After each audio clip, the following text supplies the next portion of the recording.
Bismillahirrahmanirrahim. Alhamdulillahirabbil alamin. Hamdan syakirin, hamdan na'imin, hamdan yu'afi ni'amahu yukafi'u mazidah. Ya Rabbana lakal hamdu kama yanbaghi li jalali wajhika wal azimi sultanik. Allahumma sholli ala Muhammad wa ala alihi wa sahbihi ajma'in. Amma ba'du.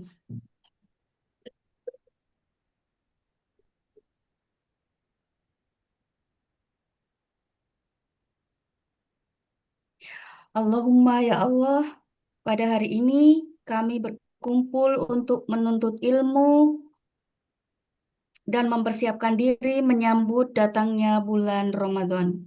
Limpahkanlah kepada kami ilmu yang bermanfaat, hati yang khusyuk, serta niat yang ikhlas semata-mata karenamu.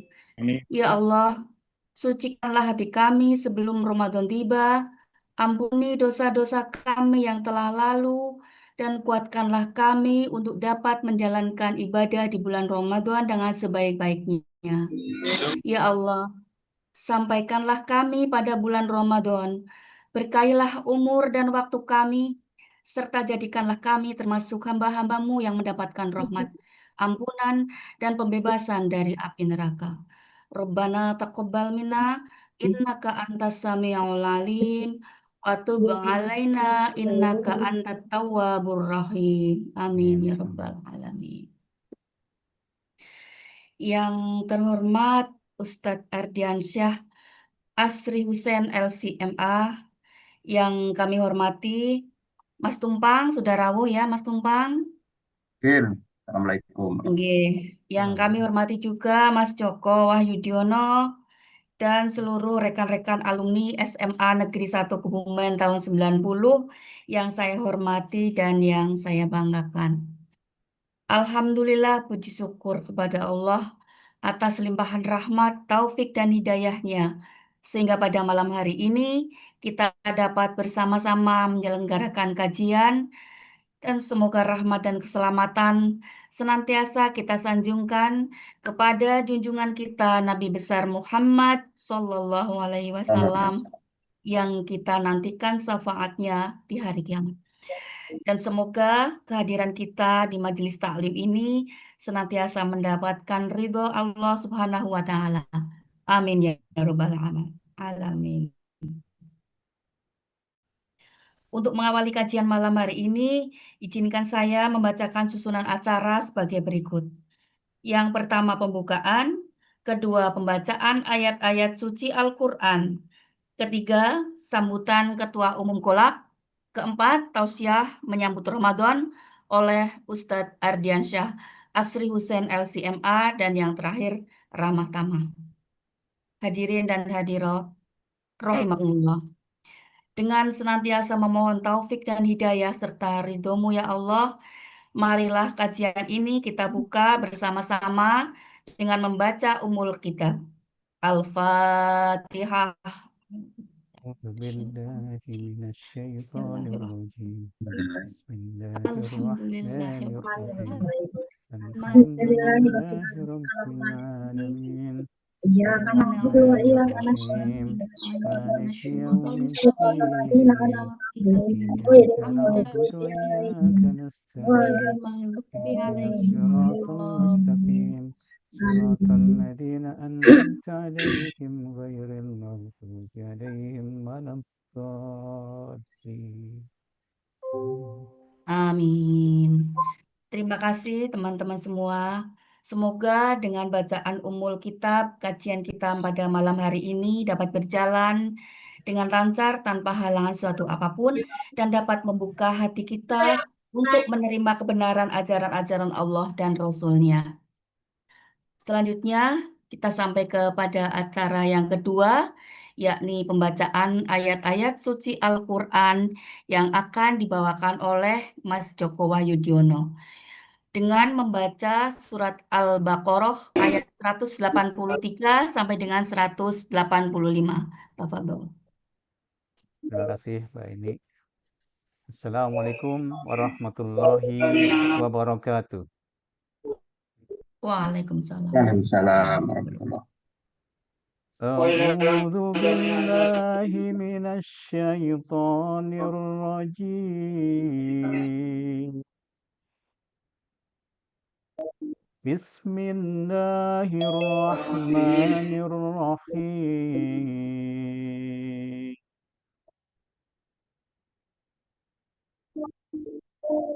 يا أيها الذين آمنوا كتب عليكم الصيام كما كتب على الذين من قبلكم لعلكم تتقون أياما معدودات فمن كان منكم مريضا أو على سفر فعدة من أيام أخر وعلى الذين يطيقونه فدية طعام مسكين فمن تطوع خيرا فهو خير له وأن تصوموا خير لكم إن كنتم تعلمون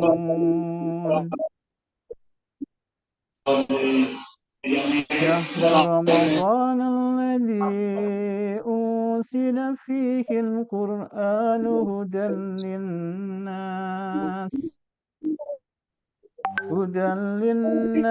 وبينات من الهدى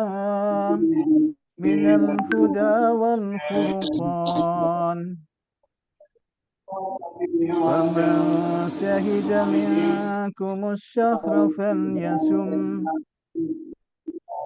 ومن كان مريضا أو على سفر فعدة من أيام أخر يريد الله بكم اليسر ولا يريد بكم العسر ولتكملوا العدة ولتكبروا الله على ما هداكم ولعلكم تشكرون صدق الله العظيم.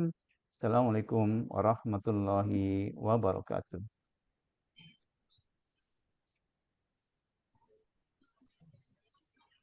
Waalaikumsalam.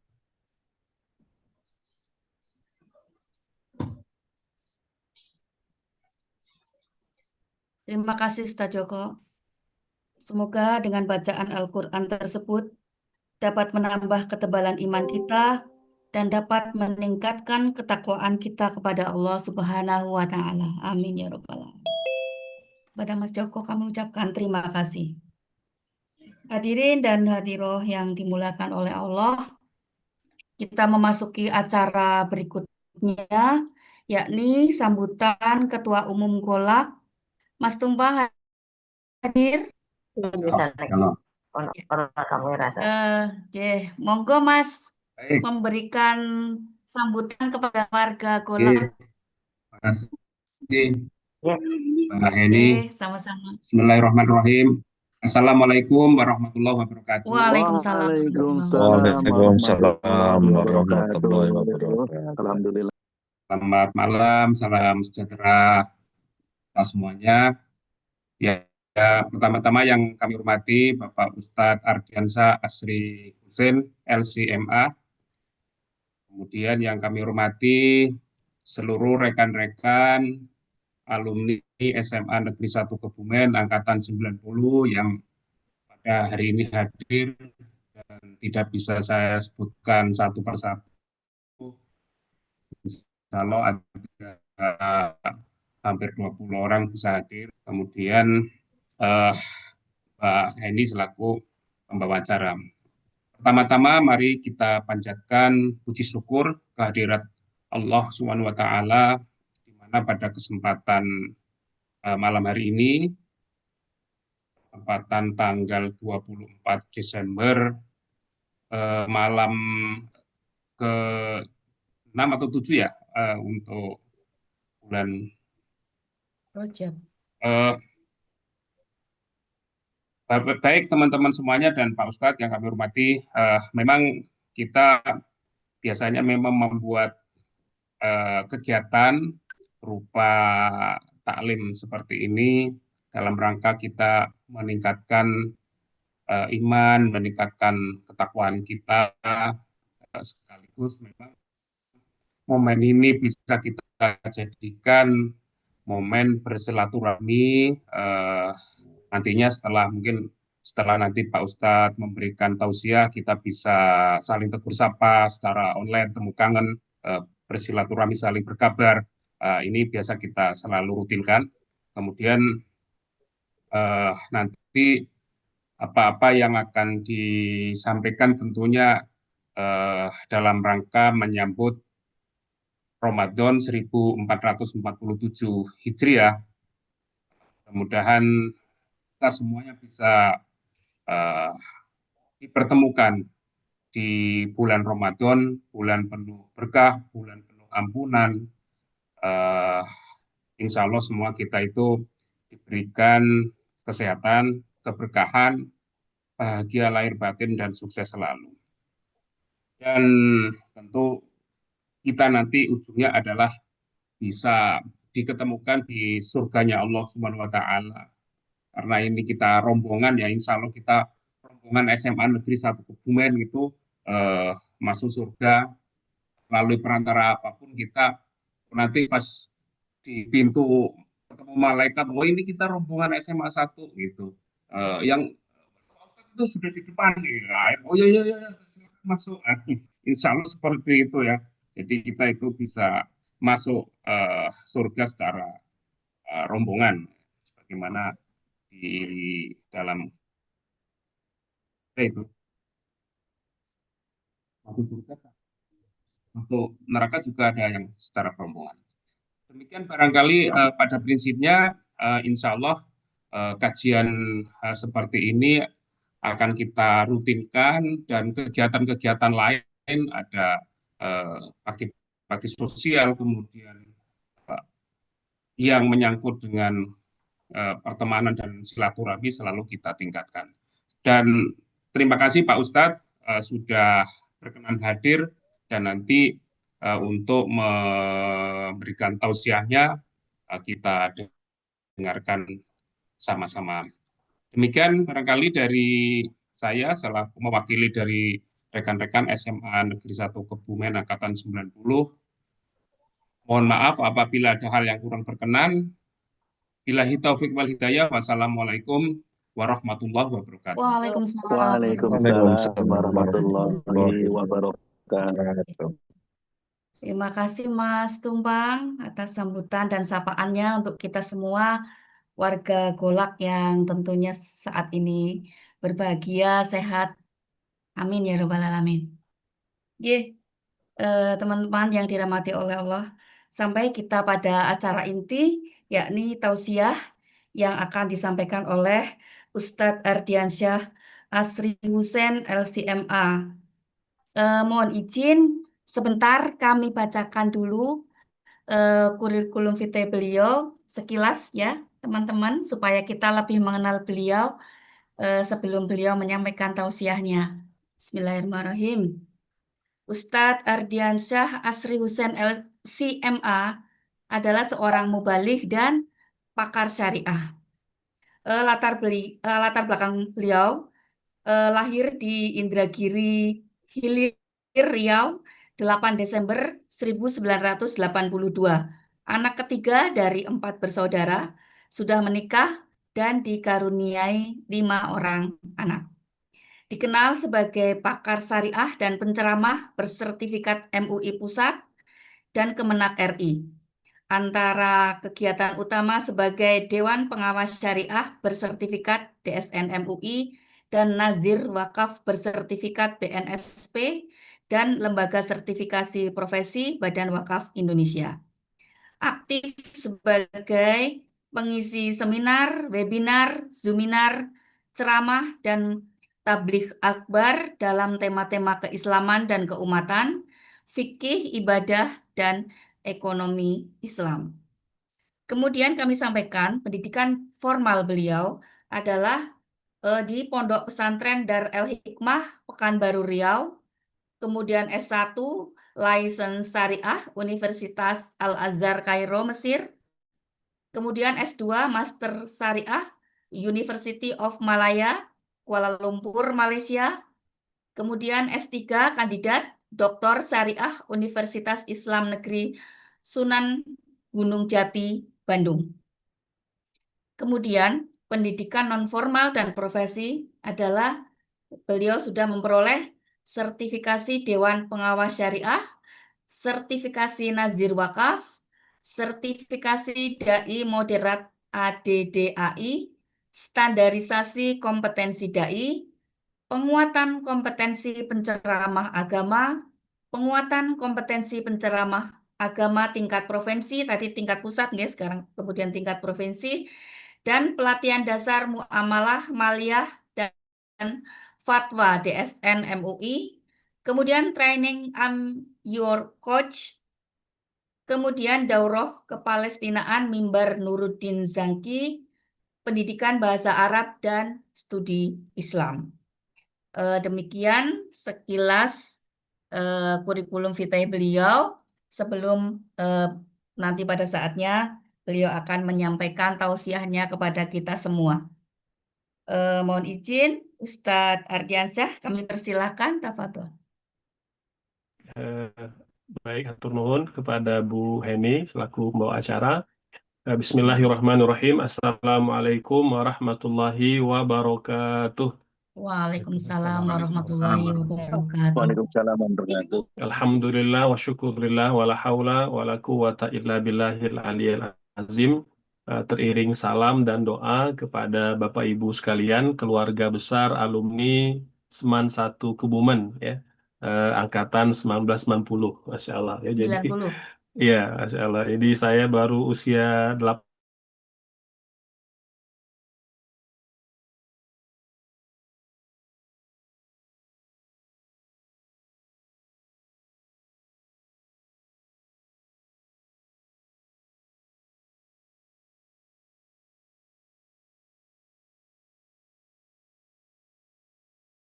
ya. Artinya sudah berapa puluh Dari tahun ini? 87, Oh, Masya Allah. 1987. Jadi sudah 40 tahun, berapa lebih ya? Iya, 90, kurang lebih. ya kurang lebih begitu ya, Masya Allah. Semoga senantiasa dipertautkan dalam keimanan, amal soleh, Amin. dan tentu bisa saling membantu bersama-sama masuk ke surga Allah Subhanahu wa Ta'ala. Amin. Alhamdulillah, Amin. Bapak Ibu, kita sudah di ambang bulan suci Ramadan, ya. Tadi disampaikan oleh Bapak Tumpang, kita sudah di awal bulan Rajab, ya. Bulan di mana memang Nabi, para sahabat, dan seluruh kaum muslimin, ya, sejak 14 abad lalu, ya, itu selalu melakukan persiapan seperti ini, gitu. Itu terlihat oleh para sahabat. Misalnya kita mengenal ada doa yang sampai kepada kita. Nabi mengajarkan untuk berdoa setiap kali masuk ke bulan Rajab. Allahumma barik lana fi Rajab wa Sya'ban wa ballighna Ramadan. Ya. Ya Allah, berkahilah kami di bulan Rajab dan di bulan Sya'ban, dan sampaikan kami di bulan Ramadan. Ada pula beberapa redaksi yang berbeda, tapi secara umum maknanya sama, gitu ya. Nuansanya adalah nuansa persiapan, karena boleh jadi memang Ramadan tahun 2026 ini, gitu ya, di awal tahun ini, ya boleh jadi Ramadan yang untuk kita, ya. Mungkin Bapak Ibu sejak tahun 80-an, bahkan mungkin sejak tahun sebelum itu sudah mulai berpuasa. Kita selalu merindukan kedatangan bulan Ramadan, ya, dengan nuansa, ya, dengan suasana yang berbeda-beda, ya, kadang di desa, kadang di kota, ya, kadang di kampung halaman, ya, kadang di perantauan. Ada banyak nuansa dan cerita, dan setiap nuansa Ramadan itu punya makna yang tersendiri, ya. Dia memberi bekas, memberi kesan yang begitu mendalam. Maka tentu kita tidak mau melewatkan setiap momen-momen spesial itu. Terlebih ketika memang ditakdirkan tahun ini kita kembali ya untuk bertemu Ramadan tahun 2026 ya. Nah, tapi tentu kita tidak semata-mata ingin sampai ya, tapi bagaimana sampainya kita di bulan Ramadan itu disertai dengan kualitas Ramadan yang jauh lebih baik dari Ramadan-Ramadan yang sebelumnya. Oleh sebab itu saya beri judul menyambut tamu agung dengan iman, ilmu dan amal. Karena Ramadan adalah tamu kita, tamu istimewa, tamu spesial, tamu yang agung. Kalau menyambut tamu kita selalu ya melakukan persiapan yang terbaik. Nah, apa persiapan yang kita perlu lakukan adalah persiapan iman, persiapan ilmu, dan tentunya persiapan amal. Pintu surga terbuka di bulan Ramadan. Ya, tadi kita telah menyebutkan bahwa kita ingin masuk Ramadan bersama-sama, keluarga, sahabat, teman-teman alumni, ya, bahkan seluruh kaum muslimin. Dan di bulan Ramadan itu kata Nabi, putihat abwabul jannah. Pintu surga itu dibuka. Wa ghuliqat abwabul jahim, dan pintu-pintu neraka ditutup.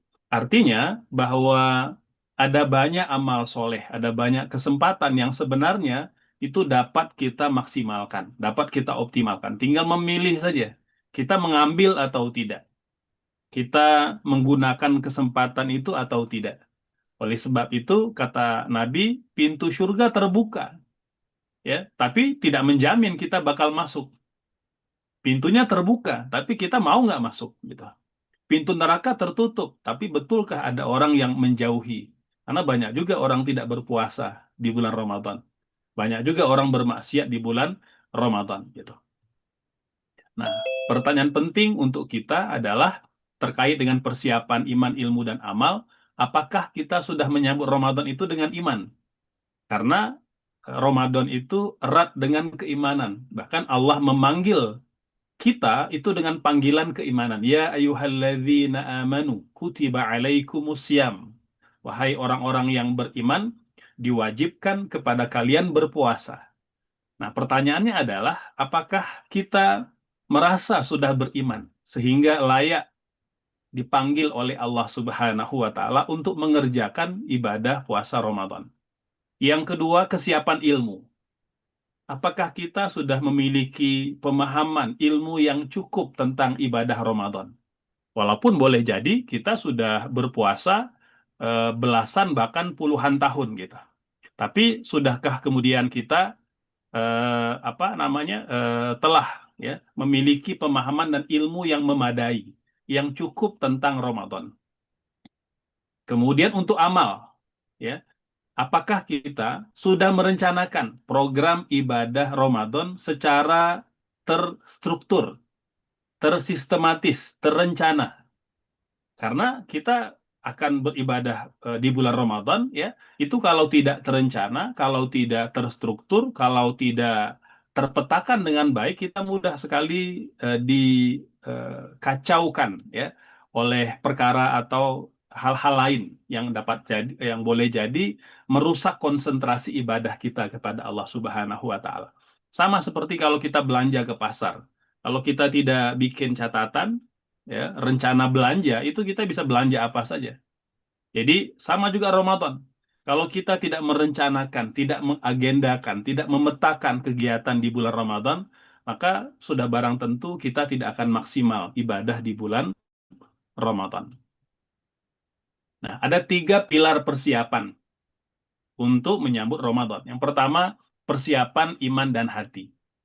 Nah, ini menyangkut membersihkan niat, ya, kemudian bertaubat agar kita lebih ringan beribadah kepada Allah Subhanahu wa Ta'ala. Yang kedua, persiapan ilmu dan pemahaman. Nah, ini menyangkut masalah fikih, adab, ya. Nanti kan ada 10 hari pertama, 10 hari kedua, 10 hari terakhir, ada Lailatul Qadar, ada mengawalkan berbuka, mengakhirkan sahur, sunnah-sunnah puasa, ya. Itu kalau kita tidak mengilmui, walaupun hal-hal remeh, kita boleh jadi puasanya sama seperti kualitas puasa kita 40-50 tahun yang lalu, tidak berkembang gitu. Jadi harusnya dengan bertambahnya usia, bertambah pula ilmu, bertambah pula pengalaman, ya, bertambah pemahaman kita bagaimana memaksimalkan ibadah di bulan Ramadan. Nah, persiapan amal dan program, baik untuk diri pribadi, untuk pasangan, untuk keluarga, untuk masyarakat. Persiapan iman dan persiapan hati. Membersihkan niat dan bertaubat ini menjadi penting. Karena Ramadan itu tidak semata ibadah fisik. Dia ibadah hati sebelum ibadah fisik. Nabi bersabda, innamal a'malu binniyat wa innamal likulli imri'in ma nawa. Amal itu bergantung kepada niat. Dan setiap orang diberikan ganjaran berdasarkan dengan niatnya. Ya, jadi jangan sampai karena kita niatnya tidak kuat, niatnya tidak lurus, niatnya tidak lempeng, ya, tidak kokoh, ya, sehingga kita sudah menjalani ibadah fisik. Padahal ibadah hati itu muqaddam ala amalil jawarih. Amalil qalbi muqaddam min amalil jawarih. Jadi amal hati itu lebih diutamakan, lebih diprioritaskan dibanding amalan fisik. Karena nanti amalan fisik ditunjang, ditopang, diperkuat oleh amalan hati. Ya, puasa bukan sekedar menahan lapar dahaga. Lapar dahaga itu amalan fisik. Tapi menahan hawa nafsu, ya, kemudian hati yang kotor, itu penyakit fisik. Ya, penyakit hati, gitu. Jadi boleh jadi kita berpuasa gitu, menjalani ibadah fisik tapi tidak ditopang oleh ibadah hati yang kuat, kita kehilangan makna, ya. Dan tujuan puasa itu adalah takwa. Kutiba alaikumusiyam kama kutiba alal ladzina min qablikum la'allakum tattaqun. Maka takwa itu berawal dari hati yang bersih. Persiapan menyambut Ramadan tahun 2026 ini adalah taubat yang jujur dan mulai kita menata, berbenah hati gitu. Tujuan puasa mencapai takwa. Tadi surah yang dibaca oleh Pak Joko, Al-Baqarah 183. Itu clear, ya. Sehingga kita sudah diberikan destinasi oleh Allah. Bahwa setiap kali merancang puasa, maka kompas arah kita jangan sampai tersasar. Harus kita kalibrasi semua itu, ya. Sehingga ketika kapal itu mulai berlayar, meninggalkan dermaga, kita sudah ada satu destinasi, yaitu takwa. Kutiba alaikumusiyam kama kutiba alal ladzina min qablikum la'allakum tattaqun. Dan puasa ini sudah dijalankan oleh umat-umat terdahulu jauh sebelum kita, bahkan sejak zaman-zaman nabi-nabi terdahulu, ya, sejak zaman Nabi Adam, ya, itu sudah beratus-ratus ribu tahun yang lalu, meskipun dengan syariat dan tata cara yang berbeda.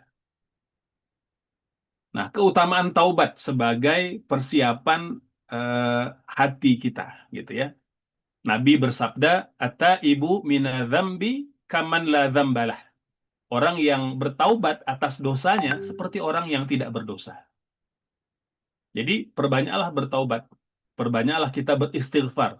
Ya, seberapa besar, seberapa banyak pun dosa yang pernah kita lakukan. Selama taubat kita taubat yang tulus, taubat yang jujur, insya Allah Allah akan ampuni. Dan taubat yang tulus itu menghapus dosa-dosa kita, memberikan kesempatan untuk kita memulai lembaran baru. Nah, ini sebelum Ramadan datang. Kita datang dengan buku catatan yang putih bersih. Ya, tidak ada noda, tidak ada catatan yang merupakan dosa kita di masa lalu. Nah, langkah untuk membersihkan hati itu bertaubat dari dosa. Membersihkan diri dari dosa yang tampak maupun yang tersembunyi. Dengan taubat yang jujur. Ya, bukan taubat yang pura-pura. Ya, tapi taubat yang tulus. Bersihkan hati, ya. Membuang iri, dengki, dendam, benci, gitu. Itu kita hilangkan semua. Karena amradul qalbi yud'iful jisma. Karena penyakit-penyakit hati ini akan melemahkan fisik kita. Jadi orang yang tidak punya dengki, tidak punya iri, itu lebih mudah, lebih ringan fisiknya, ya, lebih segar pikirannya. Kalau dia terlalu banyak membenci, mendengki, mendendam, itu tersiksa hidupnya, gitu. Kemudian perbaiki hubungan kita dengan semua manusia. Hablum minan nas, gitu. Karena kalau hablum minan nas kita baik, itu akan memudahkan ibadah-ibadah kita, gitu. Jadi Ramadan tidak akan optimal bagi hati yang masih dipenuhi penyakit spiritual gitu, penyakit hati ini gitu. Dosa yang belum ditaubati, hati yang penuh penyakit gitu ya. Hubungan yang kita belum perbaiki, yang kita belum islah. Itu yang pertama, Bapak Ibu. Yang kedua adalah persiapan ilmu dan pemahaman agar ibadah kita tidak sia-sia. Banyak orang yang berpuasa tapi tidak dapat apapun. Dia dapat kegiatan aja. Bangun pagi makan sahur, ya. Kemudian terus sampai sore maghrib buka puasa. Terus begitu. Ya, berlalu Ramadan, ya, tahun pertama, tahun kedua sampai dia mati, ibadah puasanya sangat saklek, ya. Jadi hanya sifatnya formalitas gitu. Nah, menjelang tahun 2026, puasa tahun ini kita persiapkan ibadah Ramadan itu dengan lebih baik. Nabi bersabda, "Kam min shaimin laisa lahu min siyamihi ilal ju' wal atash." Ada banyak orang berpuasa tapi tidak mendapatkan apapun dari ibadah puasa. Ini Nabi katakan 1400 tahun yang lalu.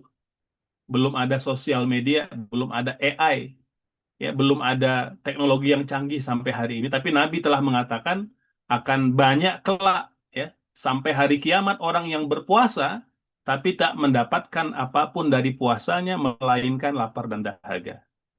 Nah, hadis ini mengingatkan bahwa puasa tanpa ilmu, tanpa pemahaman yang benar akan jadi ritual yang kosong.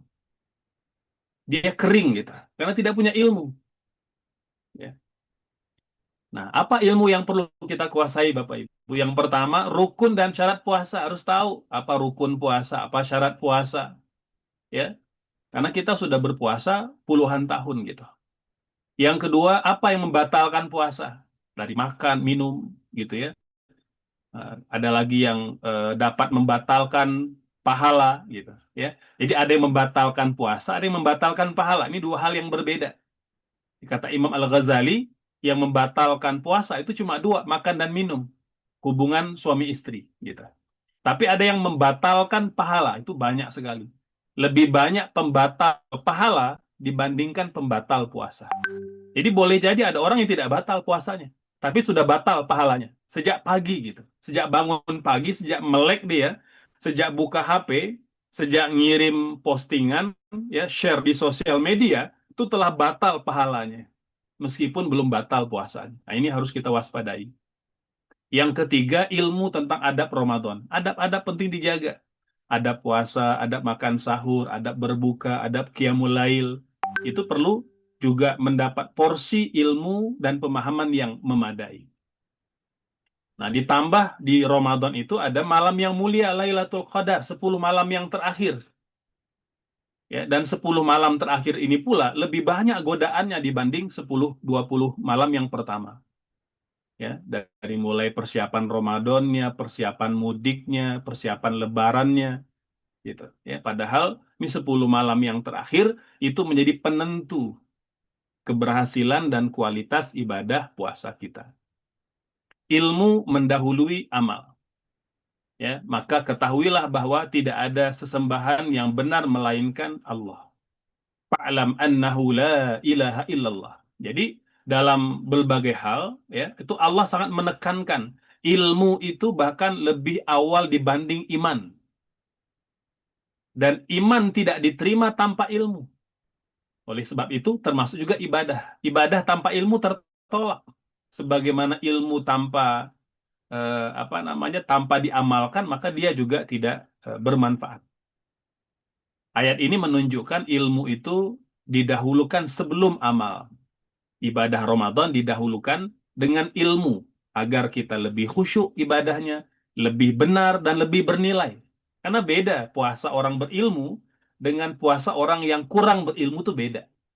Beda kualitasnya, gitu. Karena tadi kita menghindari seperti yang Nabi katakan, dia tidak dapat pahala apapun walaupun dia puasa gitu. Nah, kita bimbang Bapak Ibu. Selama ini kita puasa itu seperti yang Nabi sebutkan, puasa tapi nggak dapat pahala, gitu. Nah, yang ketiga adalah persiapan amal dan program ibadah. Ini penting, gitu. Ya, jadi apalah gunanya kalau kita cuma berilmu, kita cuma berniat tapi tidak diamalkan gitu, tidak dijalankan. Makanya perlu persiapan dan program ibadah. Ramadan kita itu tahun ini, tahun 2026, Bapak Ibu, harus terencana, terstruktur, terpetakan dengan baik. Karena cuma itu cara agar Ramadan tahun ini itu lebih baik dari tahun-tahun sebelumnya. Percayalah Bapak Ibu, kalau tidak direncanakan, kita cuma buang-buang waktu berpuasa dengan kualitas yang boleh jadi lebih buruk dibanding dengan puasa-puasa sebelumnya. Jadi Ramadan bukan bulan spontanitas, nggak bisa. Tiba-tiba, besok udah puasa ya. Jangan sampai. Kita sudah rencanakan gitu. Ini mumpung kita masih di awal Rajab, masih punya kurang lebih 1 bulan lebih. Kita bisa melakukan persiapan-persiapan. Ya, Ramadan harus direncanakan dengan matang. Orang sukses di bulan Ramadan, mereka yang memang masuk ke bulan Ramadan itu dengan terencana. Itu terlihat Bapak Ibu, terlihat dari doa yang Nabi baca. Allahumma barik lana fi Rajaba wa Sya'bana wa balighna Ramadan. Ya Allah, berkahilah kami di bulan Rajab, di bulan Sya'ban, dan sampaikan kami ke bulan Ramadan. Itu artinya Nabi sudah pasang kuda-kuda, udah letakkan target. Ada rencana yang matang untuk menuju 2 bulan kemudian bulan Ramadan. Ya, wasari'u ila maghfiratin min rabbikum. Bersegeralah kalian menuju ampunan dari Tuhan kalian. Nah, apa yang program kita perlu persiapkan Bapak Ibu? Yang pertama, latihan puasa sunnah. Gitu. Maka bulan Rajab itu ya di antara bulan-bulan haram diperbanyak puasa sunnah. Mau Senin Kamis ya atau 13, 14, 15 gitu ya. Atau kita berpanjang sepanjang hari juga, berpuasa sepanjang hari juga boleh karena bulan Rajab itu bulan haram, bulan mulia. Jadi kita boleh memperbanyak puasa di bulan Rajab. Kemudian sholat malam, membiasakan sholat malam walaupun cuma 2 rakaat. Nanti kan kita bakal tarawih, bakal qiyamul lail, bakal witir gitu. Nah, tilawah rutin, tilawah Quran setiap hari dan menyiapkan target khatam. Ya, menyesuaikan aja. Bapak Ibu yang punya target 1 kali khatam, 2 kali khatam, 4 kali khatam boleh. Rencanakan. Kemudian sedekah yang terencana. Merencanakan sedekah, infak, bahkan zakat. Ya, jangan lupakan. Jadi, infak sedekah kita maksimalkan, zakat tidak kita lupakan. Bahkan kita prioritaskan. Apakah zakat profesi atau zakat fitrah gitu ya, atau zakat mal kita ya, zakat perhiasan kita, zakat simpanan deposito kita gitu ya, dan lain-lain. Jadi infak sedekah kita maksimalkan, zakat tidak kita lupakan ya. Tidak diterima infak sedekah kalau zakat tidak ditunaikan. Jadi harus kita pastikan zakat kita, baik bapak maupun ibu, itu kita tunaikan ya. Kalau infak sedekah itu dapat sifatnya kolektif gitu ya, pahalanya bisa berbagi. Tapi kalau zakat tidak gitu ya. Jadi zakat bapak tidak menggugurkan zakat ibu. Maksudnya zakat suami, zakat harta suami tidak menggugurkan zakat harta istri. Karena dalam bab zakat harta, istri suami itu masing-masing ya, kecuali zakat fitrah.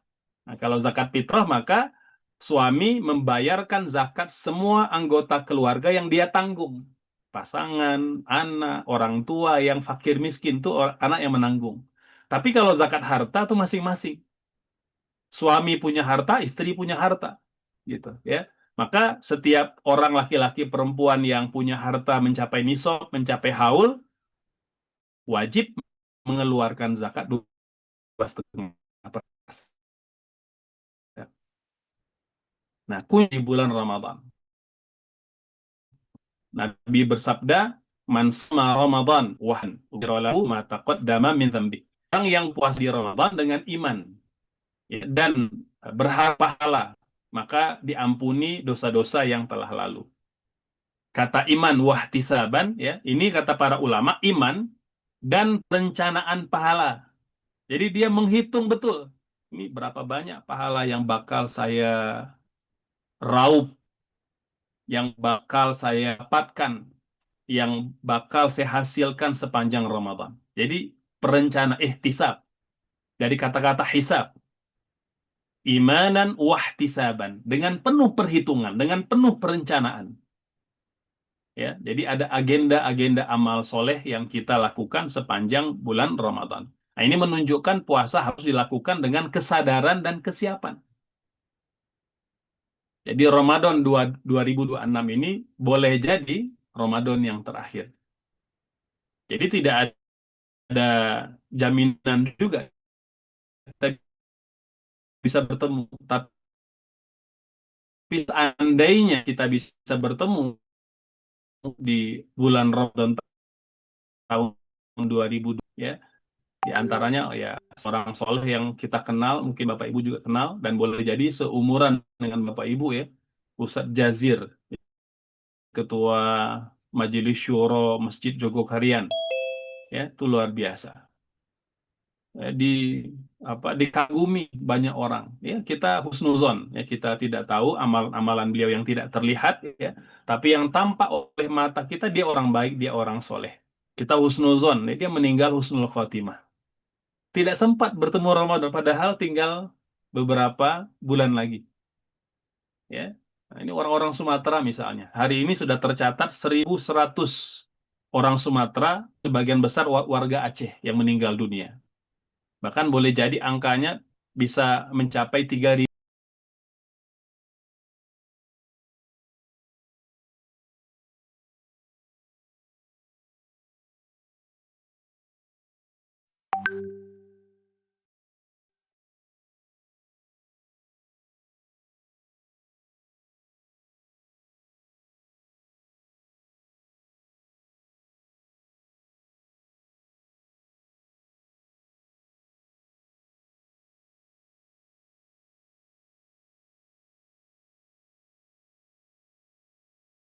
Harus siap diuji oleh Anda. Am hasibtum an tadkhulul jannah mathalul rasul walladzina amanu ma'ah mata nasrullah ala inna nasrullahi qarib. Apakah kalian mengira akan masuk surga sementara belum datang kepada kalian ujian yang menimpa umat-umat sebelum kalian? Ya, ba'sa wa dharra wa zulzilu. Ya, jadi berlapis-lapis ujiannya. Ya, warga Sumatera itu ujiannya, kita mungkin diberi ujian yang lain. Nah, tidak ada jaminan kita diberi umur. Tapi kalau kita diberi umur maksimal,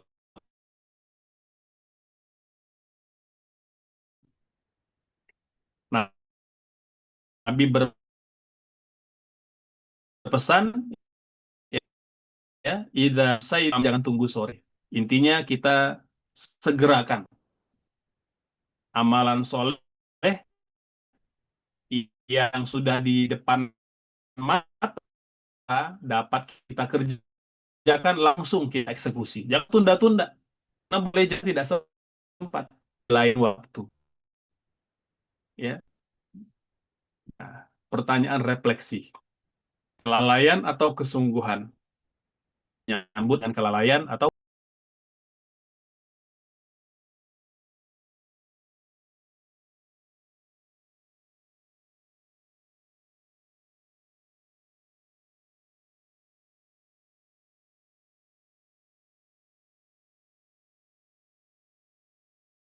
apa? Nah, agar Ramadan itu menitik gitu. Ya, puasa-puasa kita yang tadinya formalitas, rutinitas menjadi sesuatu yang berkualitas gitu. Nah, ini Bapak Ibu, ya, sedikit peta kita, ya, bagaimana menyambut Ramadan tahun 2026. Jadi ada 3 bagian yang kita tidak boleh lupa. Persiapannya meliputi hati yang bertaubat. Karena hati yang bertaubat, hati yang bersih, ini mengeluarkan, memancarkan energi yang berkualitas, energi luar biasa. Gitu. Bersihkan hati dari penyakit dan kembali kepada Allah dengan tulus. Ya, bagian kedua, ilmu yang memadai. Karena ilmu itu yang memberi bekal kepada kita. Yang ketiga, amal yang terencana, terstruktur, terpetakan dengan baik.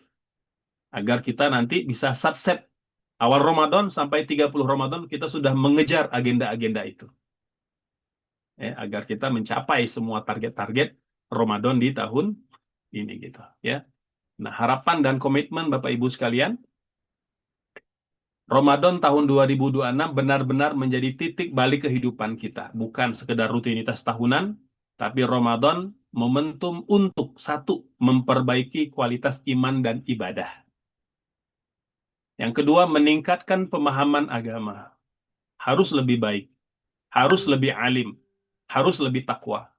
Membangun kebiasaan baik yang berkelanjutan. Ya, dan yang keempat, mendekatkan diri kepada Allah Subhanahu wa Ta'ala. Yang terakhir sekali, Bapak Ibu, sebagai penutup, ya, ini doa yang kita baca, semoga kita semakin kuat untuk beribadah di bulan Ramadan. Ya, Allahumma ballighna Ramadan wa inna ala siyam wal qiyam wa tilawatil Quran wa ja'alhu fiha minal makbulin. Dan jadikanlah kami orang-orang yang diterima amal ibadahnya di bulan Ramadan. Ya. Baik Bapak Ibu, demikian sebagai pengantar dari saya, ceramah singkat gitu ya. Nah, mangga barangkali ada pertanyaan atau ada respon dari Bapak Ibu yang mau bertanya, dipersilakan. Semoga apa yang telah kita bicarakan malam ini dicatat sebagai amal soleh dan persiapan Ramadan. Barakallahu fikum. Wassalamualaikum warahmatullahi wabarakatuh. Waalaikumsalam warahmatullahi wabarakatuh. Terima kasih Ustadz Ardiansyah. Monggo kami persilahkan teman-teman untuk bisa eh, eh, menanggapi maupun mungkin ada pertanyaan-pertanyaan yang masih ganjal di dada supaya lega. Monggo disampaikan ke Ustadz. Kami persilahkan Mbak Indar, mungkin nomor 1 ya. Silahkan Mbak Indar, langsung aja.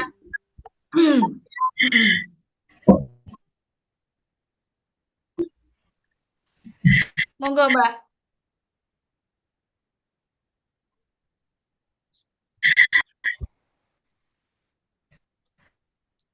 Silakan Mbak Indar. Terima kasih Mbak Eni. Assalamualaikum. Ya, sudah masuk suara saya? Sudah Mbak, jelas. Sudah. Sudah masuk. Ustadz Waalaikumsalam Ardiansyah. warahmatullahi wabarakatuh. Ya, silakan Ibu, mangga. Jazakallah. Nancep banget kajian malam ini, Masya Allah. Ustadz, mohon bertanya. Tadi disinggung mengenai agar puasa kita itu jangan dikatakan formalitas atau hanya ritual saja. Nah, saya khawatir, walaupun kita sudah tahu teorinya, ilmunya, kemudian tadi salah satunya kita tahu syarat rukun puasa, tetapi pertanyaan saya, ciri-ciri atau indikasi puasa kita hanya formalitas atau hanya ritual aja itu apa saja? Mohon penjelasan Ustadz. Saya khawatir puasa kita bocor atau kita sia-sia tidak mendapatkan pahala. Jadi itu yang saya khawatirkan. Kemudian yang kedua tadi saya mohon izin untuk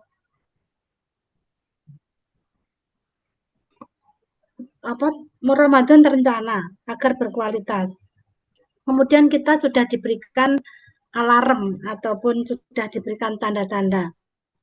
Pertanyaannya, belum dikatakan apa tadi yang mendapat cobaan itu, yang kita belum dikatakan beriman kalau belum diuji gitu.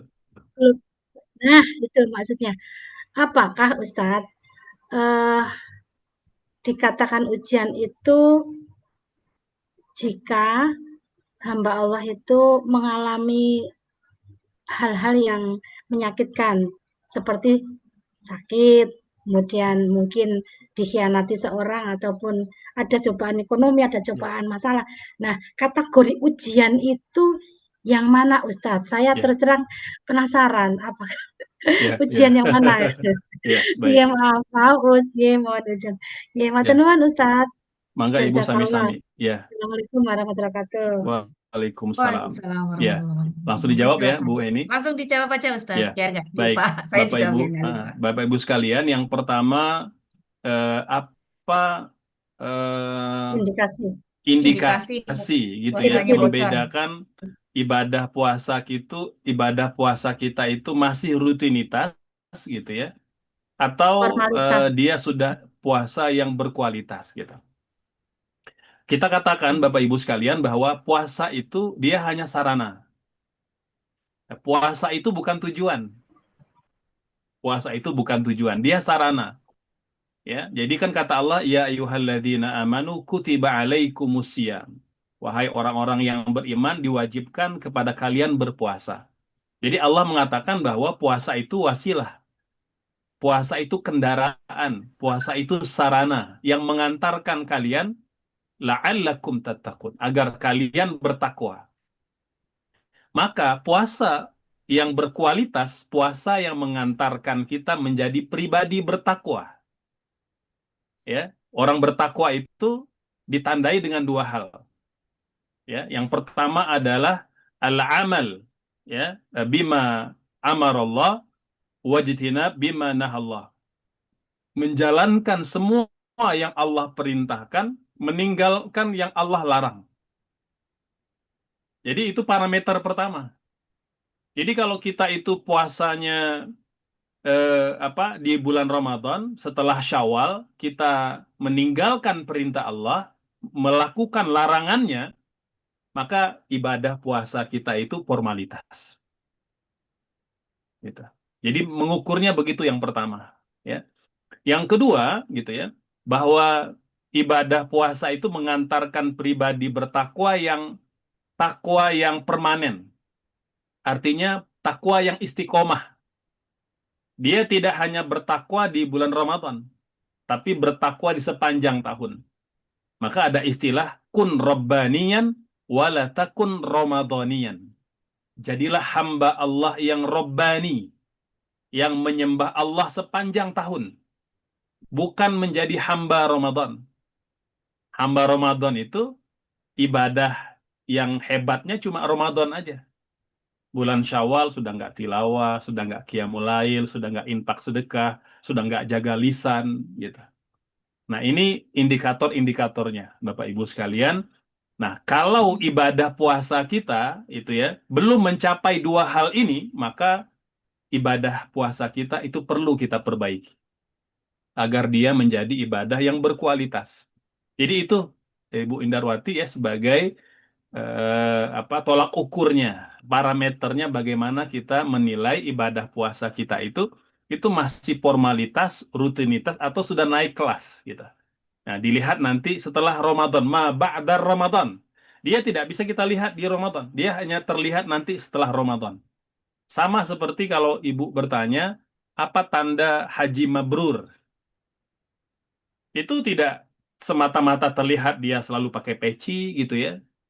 Tidak bergelar haji ya.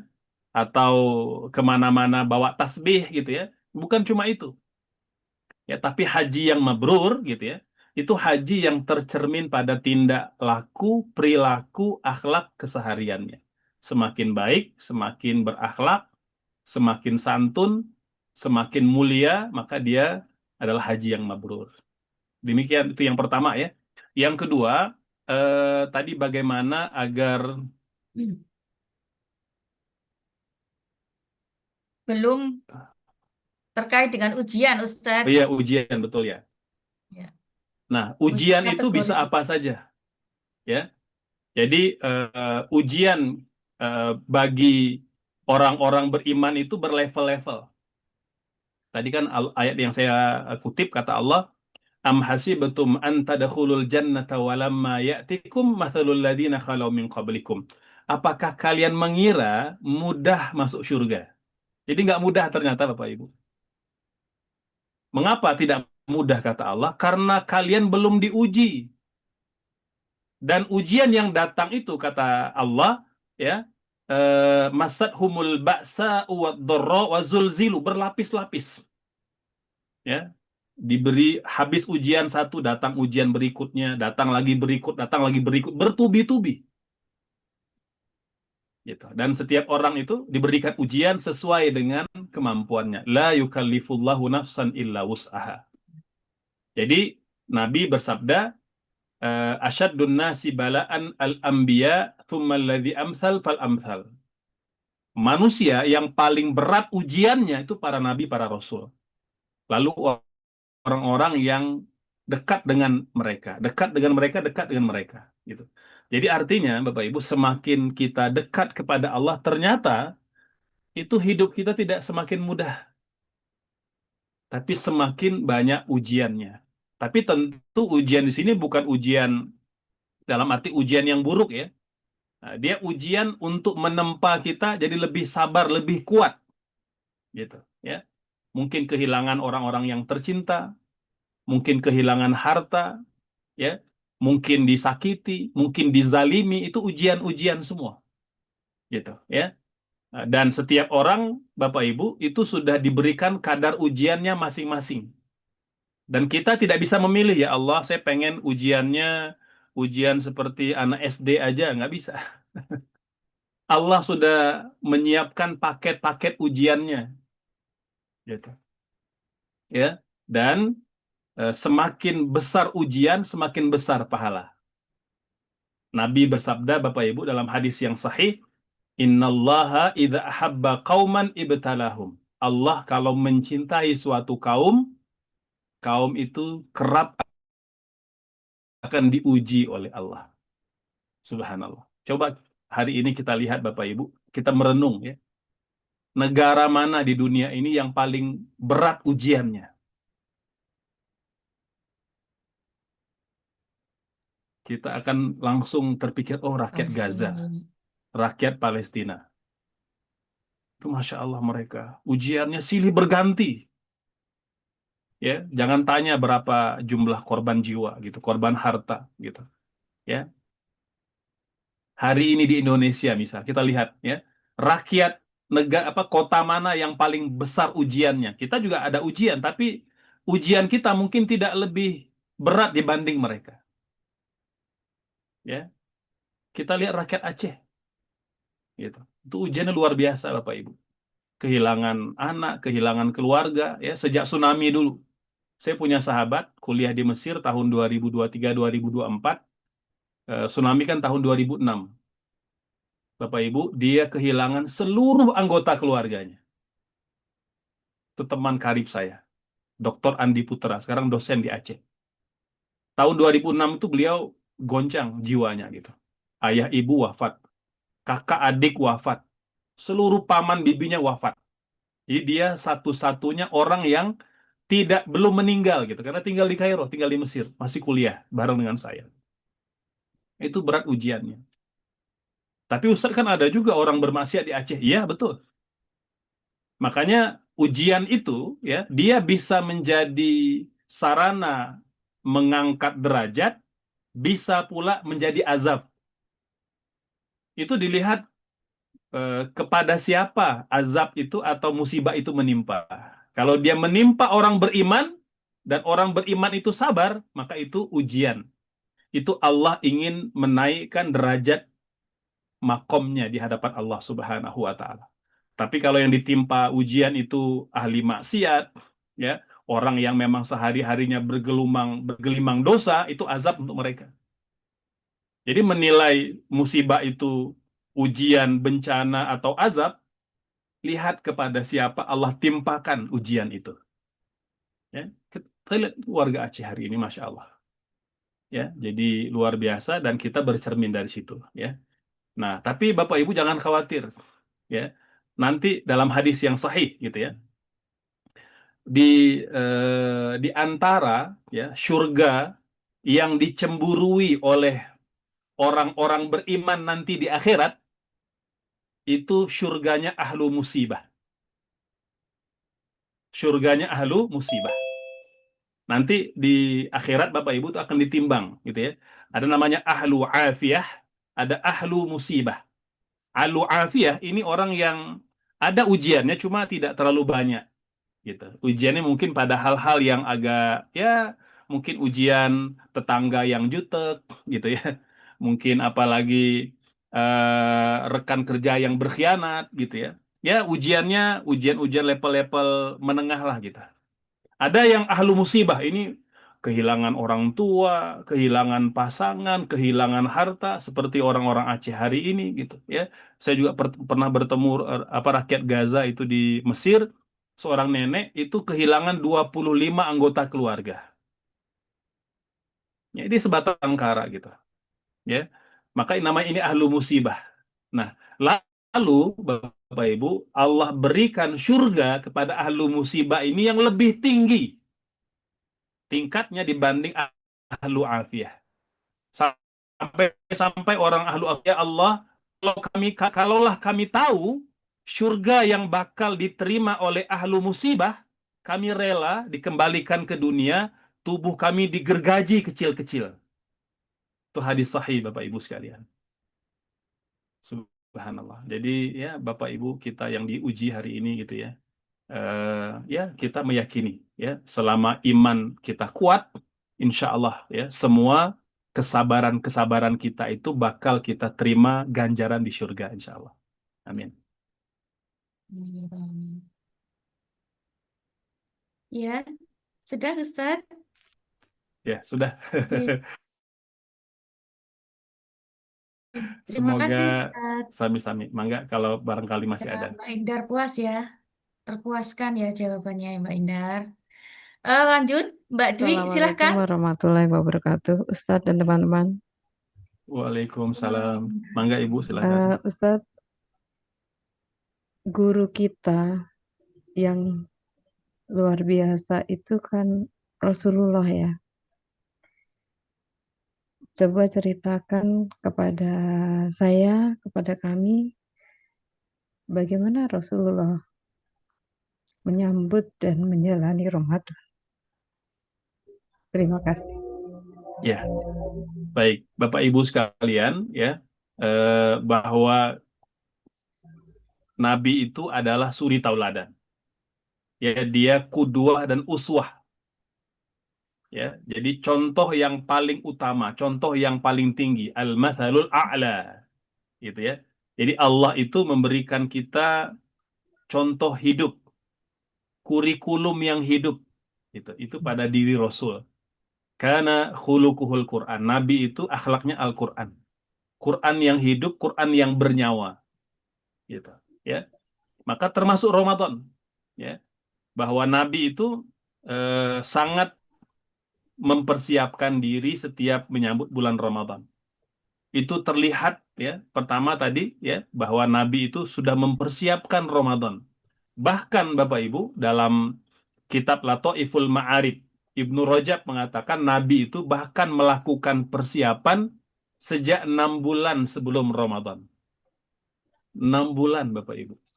Kalau mundur dari Ramadan 6 bulan, bulan berapa itu kira-kira?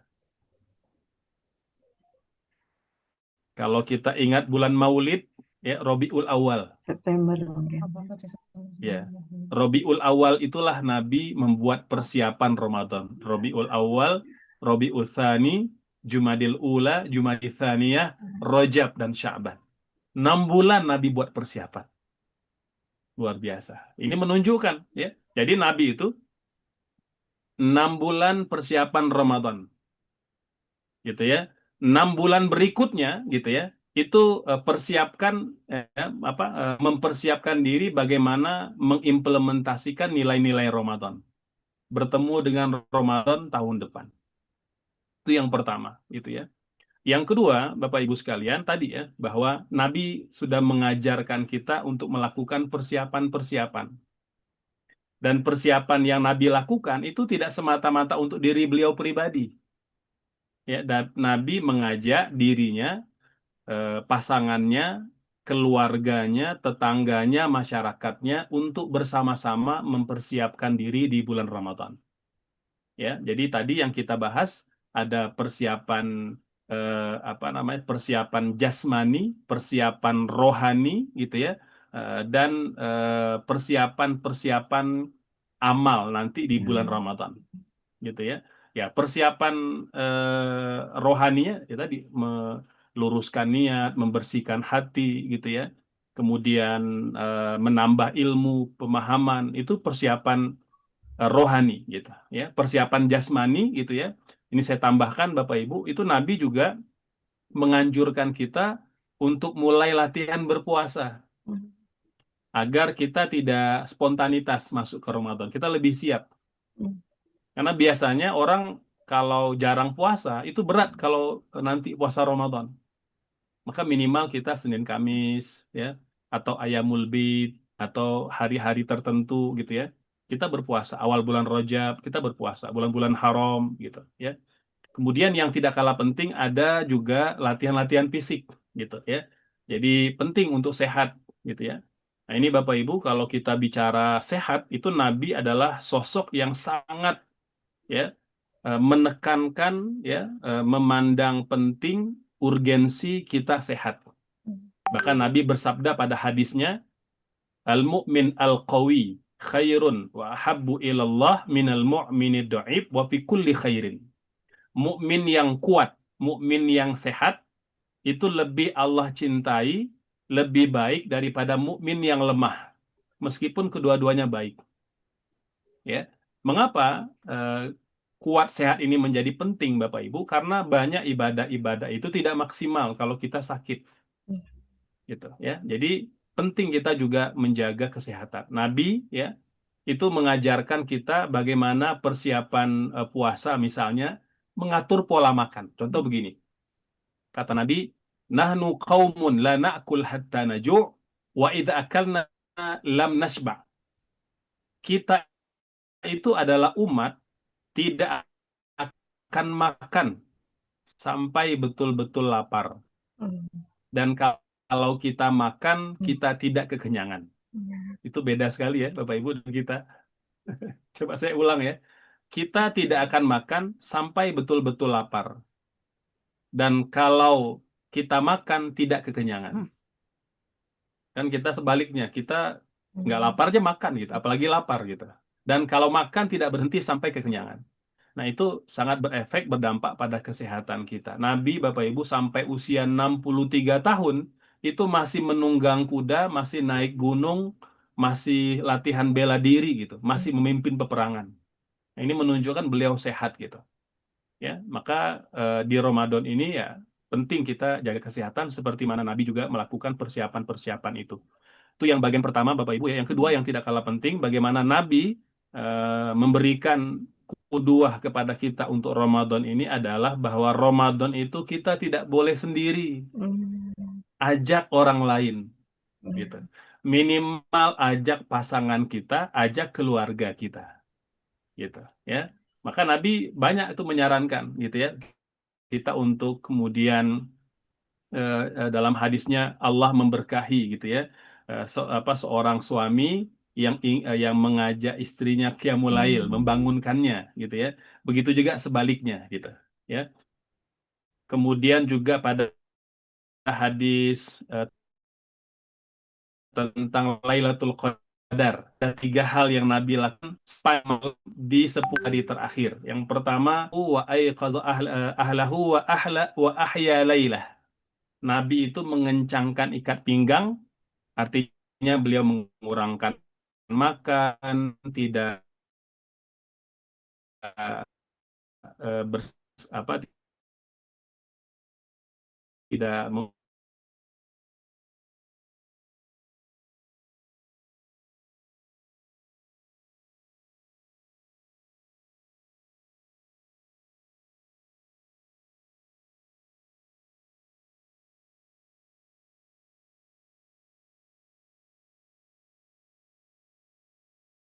itu sampai menjelang sahur gitu.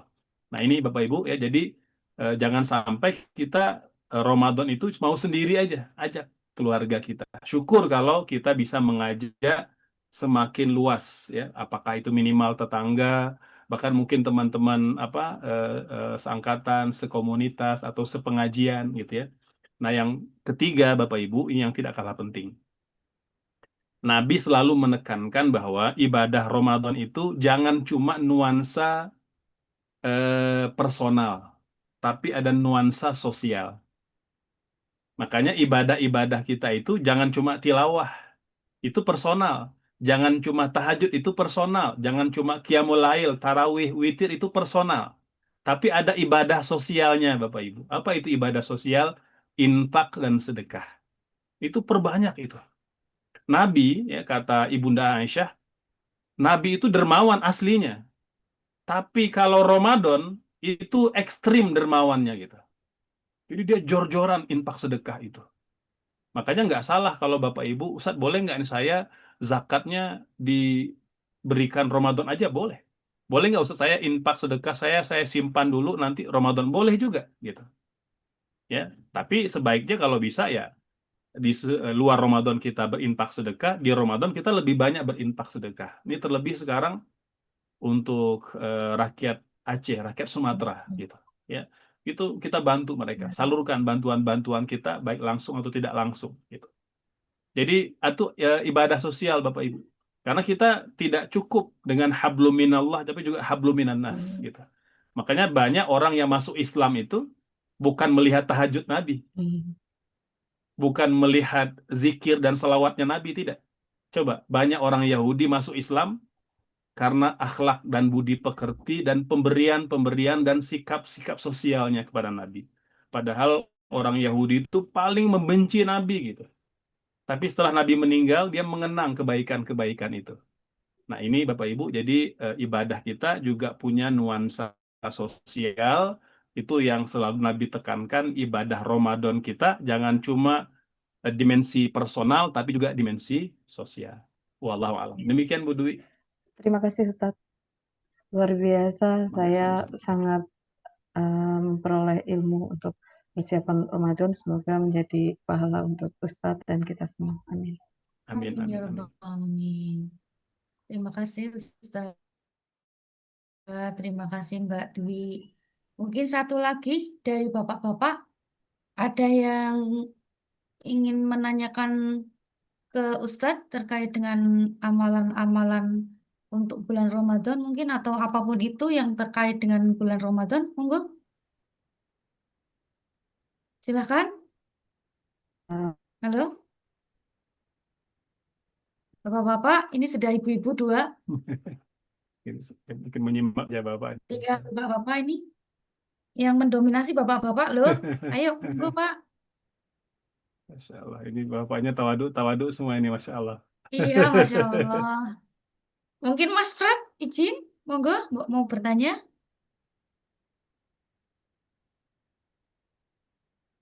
Halo,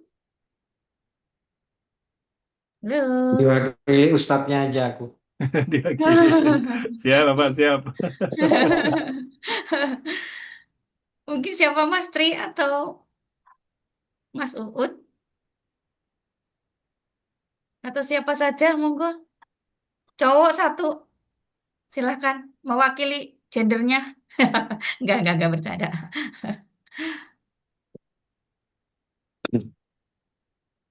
Boleh, monggo.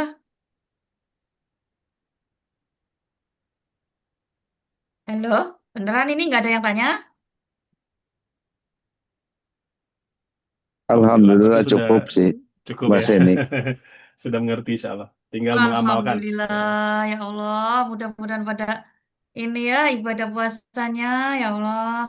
Sudah Amin, amin, persiapan dari insya Allah, insya sekarang. Allah. Amin, amin, insya Seperti Allah. dicontohkan Rasulullah tadi ya, 6 bulan sebelum sudah persiapan, 6 bulan sesudah implementasinya.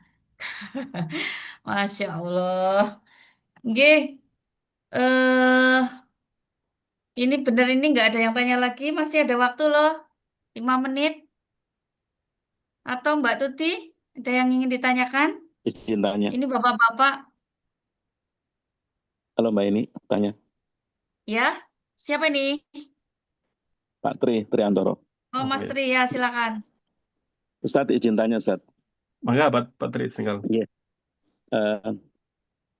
Kita barangkali sering baca sirah ya, terkait dengan beberapa peperangan yang dahsyat ya, yang Rasulullah ikut berperan aktif di dalamnya pas saat bulan Ramadan ya.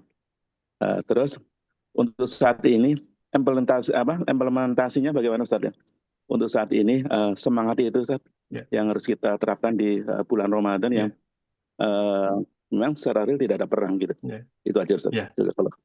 Baik, Bapak Ibu sekalian, jadi bukan satu kebetulan ya bahwa Ramadan itu ternyata sepanjang sejarah kenabian Rasulullah itu adalah bulan-bulan perang, gitu ya. Setiap Ramadan, nyaris setiap Ramadan, gitu. Termasuk perang yang besar, perang Al-Badrul Kubro, gitu ya.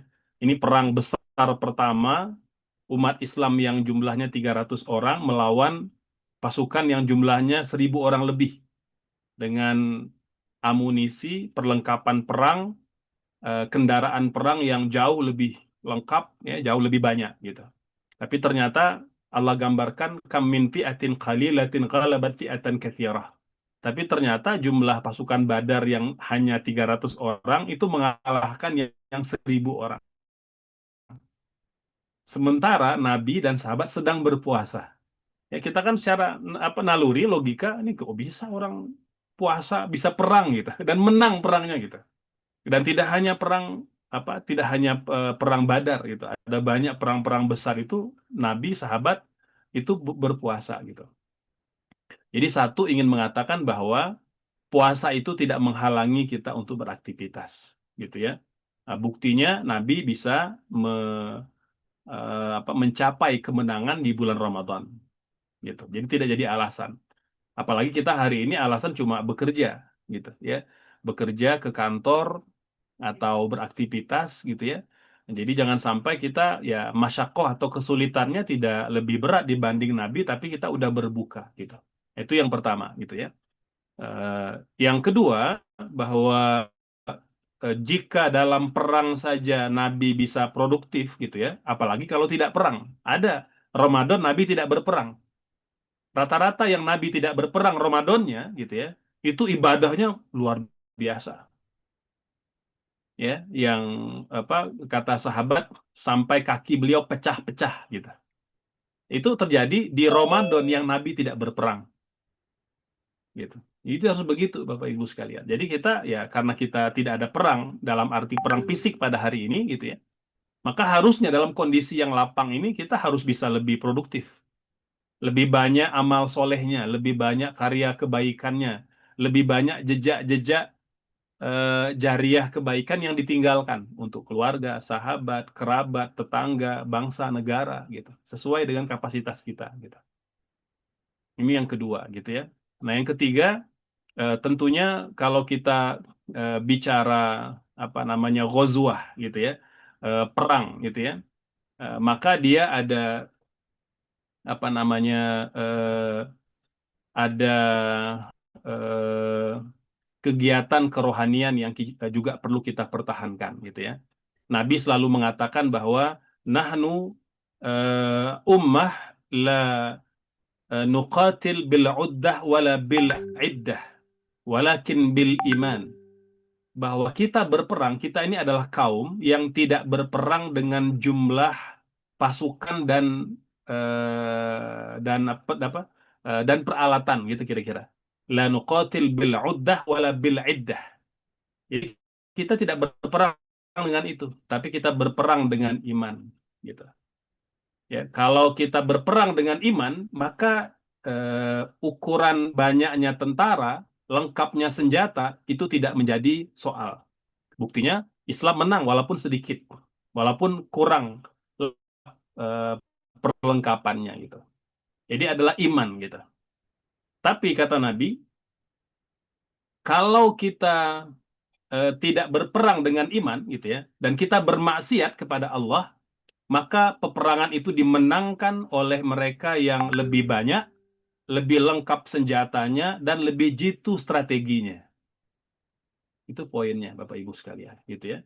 Maka boleh jadi ya di Ramadan dalam nuansa kita hari ini ya, kita ya hidup dengan segenap rezeki dan potensi yang Allah titipkan kepada kita. Bisa banyak, bisa sederhana, bisa sedikit gitu ya. Nah, tapi bagaimana kemudian yang sedikit itu atau yang tidak banyak itu atau mungkin yang banyak itu tetap dapat kita maksimalkan dalam rangka bertakwa dan beramal soleh, gitu ya. Dan kalau kita juga bicara jihad dengan mengangkat senjata itu tidak hilang sampai hari kiamat. Jadi syariatul jihad maudin ila yaumil qiyamah. Masih banyak dunia Islam yang hari ini berjihad dengan mengangkat senjata. Ya, rakyat Palestina, rakyat Sudan gitu ya. Dan mungkin ada beberapa negara-negara lain yang juga sedang berperang, termasuk Libanon dan Suriah pada hari ini di perbatasan gitu. Nah, kita tidak berperang dengan senjata gitu. Tapi perang kita itu tidak kalah besar dibanding perang mereka. Ya, kata Nabi, di antara perang besar, perang berat itu adalah perang melawan hawa nafsu. Ya, jadi mereka berperang melawan musuh, kita berperang melawan syaitan, melawan hawa nafsu, melawan syahwat kita. Ya, syahwat harta, syahwat kemaluan, ya, syahwat jabatan, syahwat berbicara, semua itu punya syahwatnya gitu. Maka kata Nabi, kita meninggalkan pertempuran fisik menuju pertempuran rohani atau pertempuran melawan syahwat, melawan hawa nafsu gitu. Dan itu tidak ringan Bapak Ibu, gitu ya. Jadi kita berharap dan persiapan amal ya, kita dapat memenangkan pertempuran-pertempuran melawan nafsu, melawan syahwat kita sampai kita dipanggil oleh Allah Subhanahu wa taala. Demikian Bapak Ibu sekalian ya, semoga memberikan pencerahan. Jazakallah Ustaz. Ya. Terima kasih Ustaz. Ada lagi mungkin? Masih ada waktu Mas Joko? Satu orang lagi atau gimana Mas? Boleh satu orang lagi kalau ada Misal yang masih ada. Ya.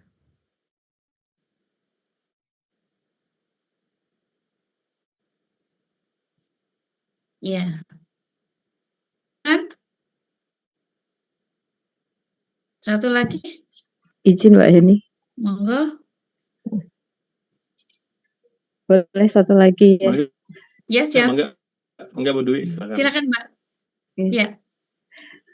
Ustadz, untuk kondisi sebaiknya tidak sendirian. Apakah sejauh mana kita bisa mengajak kepada yang lain? Maksud saya seperti ini. Kita sekarang ini kan banyak menggunakan media sosial. Kemudian ketika di media sosial itu kemudian kita mengajak kepada misalnya katakanlah tadarus, zikir dan lain sebagainya gitu, atau misalnya katakanlah untuk ibadah sosialnya gitu ya, dengan tentu saja dengan bahasa yang santun dan baik. Sejauh mana ini di dalam Islam itu dibolehkan, mengingat kita kan juga ada nahi mungkar ya Us. Maksudnya kadang-kadang kita hari ini kayak semacam dibilang mati gaya juga bisa mati gaya ya, tetapi sebetulnya dakwah itu kan ada pada setiap orang, tentu saja dakwah yang soft lah ya Us. Mohon bisa diberi pencerahan untuk saya. Terima kasih. Baik, ya Bapak Ibu sekalian, bahwa dakwah mengajak kepada kebaikan itu dia bukan semata-mata untuk kalangan ulama, ustadz, ahli agama, santri gitu ya, tapi kepada setiap orang gitu. Ya, setiap orang itu diberikan ganjaran pahala gitu ya. Nah, jadi yang pertama kan kata Nabi bahwa waman ahsanu qaulan mimman da'a ilallah. Tidak ada orang yang lebih baik ajakan melainkan yang mengajak kepada Allah.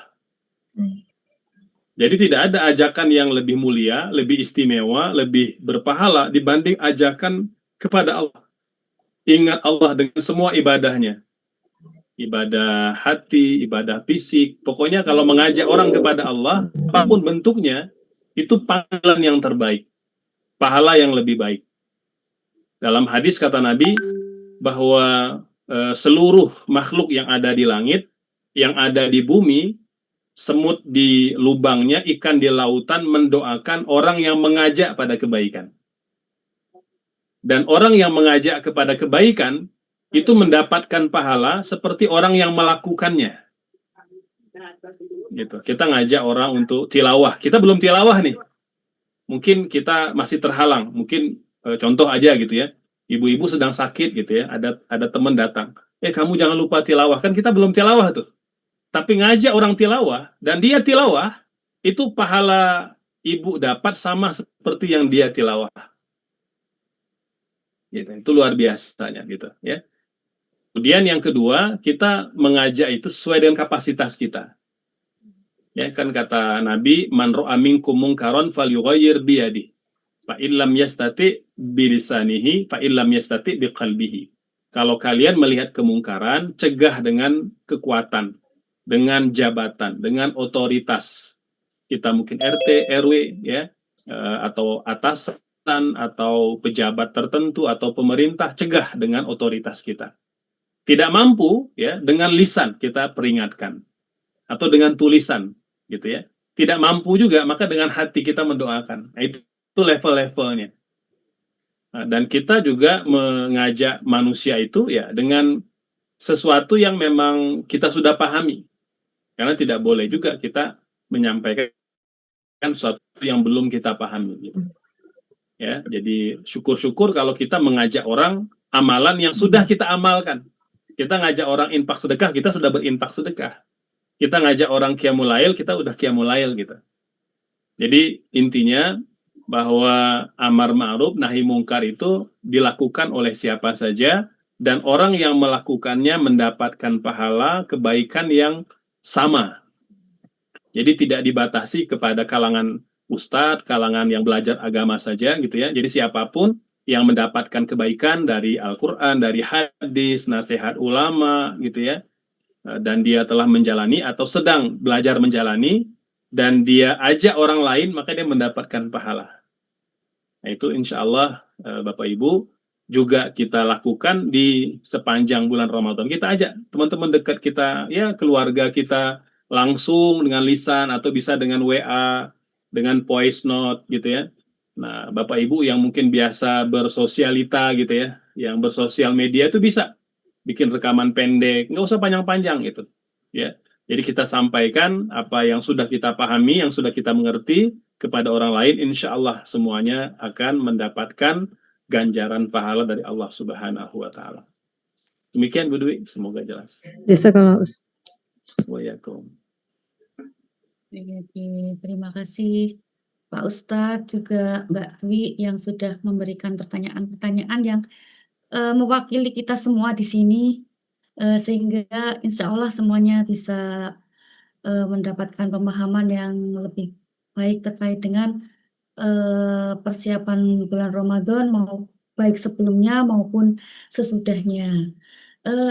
Izin teman-teman semua, setelah acara tausiah ini kita ada acara ramah tamah, tetapi mungkin Bu Menawi apabila Ustadz ada kegiatan lain yang sudah menunggu, mungkin kita tutup dulu atau gimana? Mas Joko, mohon arahan Mas Joko. Ya boleh tutup dengan doa dulu oleh Ustaz mungkin ya. Oh, nggih. Baik. Baik Ustadz, terima kasih atas tausiahnya. Kami mewakili teman-teman mengucapkan terima kasih, dan saya selaku pemandu acara, apabila kami dalam memandu kegiatan ini ada kesalahan, kami mohon maaf yang sebesar-besarnya. Namun sebelumnya kami mohon Ustadz dapat menutup acara ini dengan doa. Ya. Dan izin Ustadz nanti materinya bisa di-share Ya. ke kami ya, Siap. nanti melalui Mas Joko Siap, Menawi. insya Allah di-share. Terima kasih sekali Ustadz. Jadi izin monggo Ya. kami mohon doanya Ustadz. Baik, Bapak Ibu, di penghujung kajian kita bersama berdoa. Ini di Bandung sedang turun hujan, mungkin juga di beberapa kota sedang turun hujan. Hujan, Sama-sama Ustadz. alhamdulillah. Jadi semoga Dokumen hujan yang juga, ya. berkah, dan Amin, hujan ya. itu di antara waktu-waktu yang mustajab berdoa ya. Semoga doa-doa kita diijabah oleh Allah Subhanahu wa taala. Amin ya rabbal alamin. A'udzubillahi minasyaitonirrajim. Bismillahirrahmanirrahim. Hamdan na'imin, hamdan syakirin, hamdan yuwafi ni'amahu yukafi mazidah. Ya Rabbana lakal hamdu kama yanbaghi li jalali wajhika wa azimi sultanik. Allahumma salli ala Muhammad wa ala alihi wa sahbihi wa sallim. Allahumma ighfir lana dzunubana wa liwalidina warhamna warhamhum kama rabbawna saghira. Rabbana zalamna anfusana wa illam taghfir lana wa tarhamna lanakunanna minal khasirin. Allahumma barik lana fi Rajab wa Sya'bana wa ballighna Ramadan. Allahumma sallimna ila Ramadan wa sallim lana Ramadan wa tasallamhu minna mutaqabbala ya arhamar rahimin. Rabbana Allahumma sayyiban nafi'a. Allahumma hawalina wa la alaina. Allahumma ansuril Islam wa izal muslimin. Allahumma ja'al baldana hada Indonesia baldatan aminatan mutmainnah sakha'an rakha'an ya rabbal alamin. Allahumma unsur ikhwanana fi Sumatra Shimaliyah wa Sumatra Gharbiyah wa Aceh ya rabbal alamin. Allahumma ansurhum nasran mu'azzara. Allahumma ansurhum nasran min indik innaka ni'mal maula wa ni'man nasir wa la hawla wa la quwwata illa billahil aliyyil azim. Rabbana atina fid dunya hasanah wa fil akhirati hasanah wa qina adzaban nar wa adkhilnal jannata ma'al abrar ya aziz ya ghafar ya rabbal alamin. Subhana rabbika rabbil izzati amma yasifun wa salamun 'alal mursalin walhamdulillahi rabbil alamin. Baik, Bapak Ibu, sekaligus saya mohon pamit. Semoga barokah. Atur nuhun. Assalamualaikum warahmatullahi wabarakatuh. Waalaikumsalam warahmatullahi wabarakatuh. Pamit semuanya, Bapak Ibu. Terima kasih, Ustaz. Terima kasih. Terima kasih. Ya, Ustadz sudah keluar ya?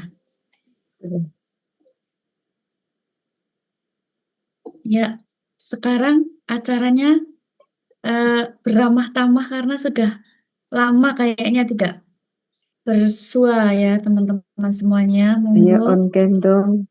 Iya, On cam dong. silakan. Ayo. Monggo. Siapa dulu mau ya, Mbak bicara Nini. dengan siapa? Kami persilahkan. Atau diskusi bareng-bareng di sini. Atau ada yang mau disampaikan? Viewer mana viewer? Mas? Halo. Mbak Nini mau dicekin. Halo Ut. Ya. Assalamualaikum. Waalaikumsalam warahmatullahi wabarakatuh. On cam dong Ut. Halo Prat. Halo.